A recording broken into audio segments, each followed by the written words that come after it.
Beritakanlah firman, siap sedialah baik atau tidak baik waktunya. Shalom, puji Tuhan. Oleh berkat dan kemurahan Tuhan saja kita berjumpa lagi dalam renungan harian di hari ini. Saya percaya firman itu sangat bermanfaat bagi pertumbuhan iman ataupun pertumbuhan rohani kita. Mengawalinya, mari kita berdoa. Kami bersyukur kepadamu ya Allah di hari ini untuk waktu dan kesempatan yang Tuhan beri bagi kami untuk mendengarkan sebagian dari firman-Mu. Roh-Mu yang kudus, tolonglah kami, urapilah dan berkatilah kami dengan kebenaran firman-Mu di hari ini. Dalam nama Tuhan Yesus Kristus kami berdoa. Amin. Nats firman Allah yang menjadi renungan kita bersama di hari ini, saya ambil dari Injil Matius pasalnya yang ke-16, ayat 5 sampai dengan ayatnya yang ke-12. Secara khusus saya akan baca ayatnya yang ke-12. Firman-Nya berkata demikian. Ketika itu barulah mereka mengerti bahwa bukan maksudnya supaya mereka waspada terhadap ragi roti, melainkan terhadap ajaran orang Farisi dan Saduki. Demikian kebenaran firman-Nya hari ini yang mengajar dan menasihati kita, waspadalah terhadap ajaran sesat. Akhir-akhir zaman ini akan muncul banyak ajaran-ajaran yang menyesatkan kita. Karena itu firman Allah menasihati kita, mengingatkan kita, waspadalah terhadap ajaran sesat. Waspadalah terhadap ragi orang Farisi ataupun ragi Saduki. Dan saya percaya bukan hanya ragi Farisi dan Saduki yang ada pada zaman Yesus waktu itu, tapi juga ada banyak ragi-ragi di akhir zaman ini yang memiliki kecenderungan untuk menyesatkan kita.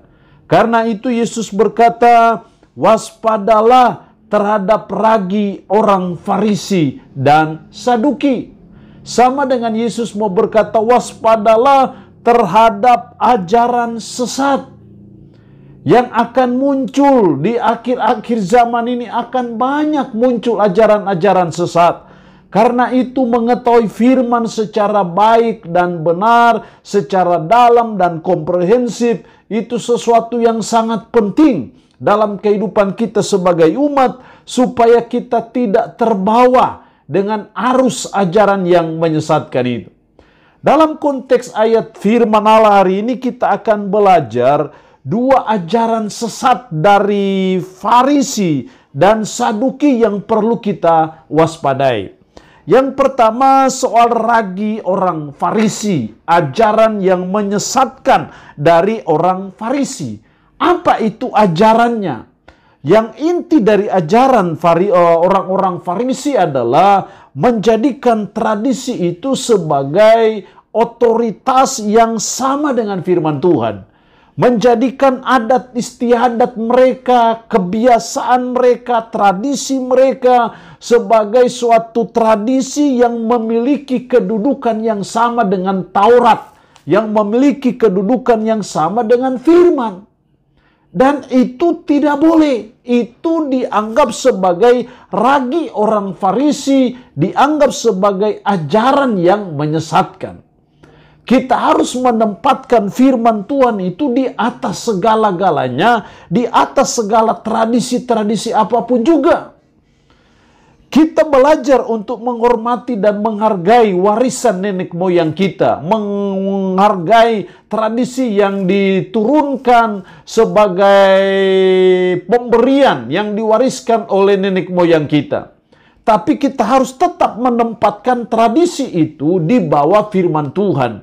Dengan kata lain bahwa firman Tuhanlah yang punya otoritas tertinggi dalam kehidupan kita sebagai umat, sebagai orang percaya. Tetapi kita perlu juga melestarikan tradisi yang diturunkan, yang diwariskan oleh orang tua kita, oleh nenek moyang kita, selagi tradisi itu tidak bertentangan dengan firman. Tapi kecenderungan akhir-akhir ini kita lebih menjadikan tradisi di atas firman.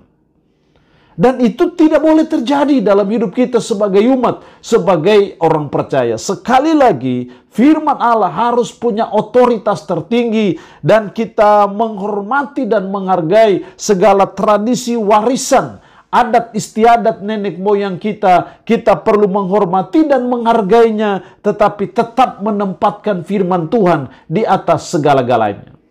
Yang kedua, ragi yang harus kita waspadai, ajaran yang sesat yang harus kita waspadai adalah ragi orang Saduki. Artinya ragi orang Saduki, kita tahu bahwa orang Saduki adalah orang yang tidak percaya kepada kebangkitan.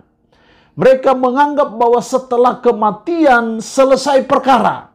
Karena itu ya mari kita hidup bersenang-senang saja. Kita buat apa saja seenaknya kita, sesuai dengan kehendak kita. Itu ajaran sesat dari orang Farisi yang Yesus sebut sebagai ragi di sini.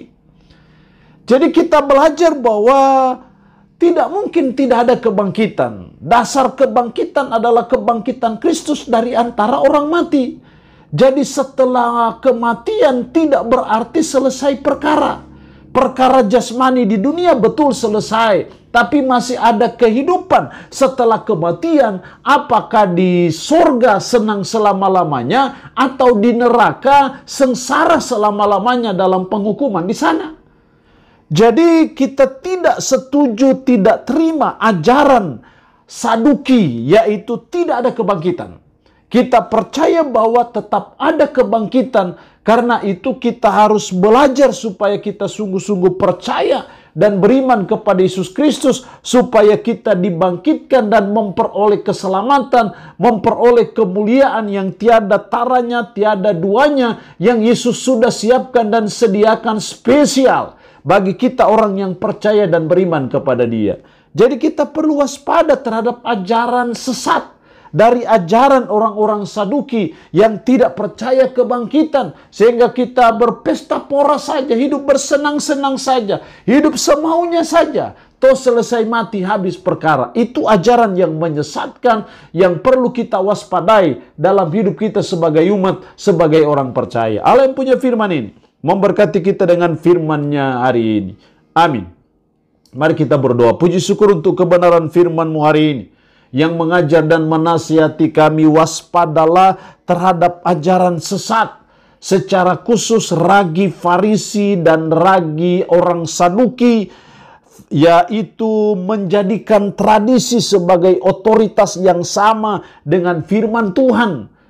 Itu ragi orang Farisi dan juga ragi orang Saduki yang tidak percaya kebangkitan. Yang kami percayai dan yang kami imani adalah bahwa firman Tuhanlah satu-satunya yang punya otoritas tertinggi, dan tradisi adat istiadat itu di bawah otoritas firman. Yang kami percayai bahwa setelah kematian ada kebangkitan, seperti Yesus yang sudah mati dan bangkit menjadi dasar bahwa kami orang yang percaya dan beriman kepada Kristus juga akan dibangkitkan dari kematian dan kami memperoleh kehidupan yang kekal. Roh-Mu yang kudus tanamkan dan meteraikan firman dalam hati dan pikiran kami, sanggupkan kami untuk bisa memperlakukannya dalam kehidupan kami sehari-hari. Yang memohon berkat-Mu bagi umat-Mu yang mendengarkan renungan harian di hari ini, yang sakit dalam nama Yesus, Tuhan lawat, jamah dan sembuhkan dari sakit penyakit yang diderita. Terpuji-pujilah nama-Mu Tuhan. Dalam nama Tuhan Yesus Kristus kami berdoa. Amin. Shalom. Tuhan Yesus memberkati kita dengan firman-Nya di hari ini.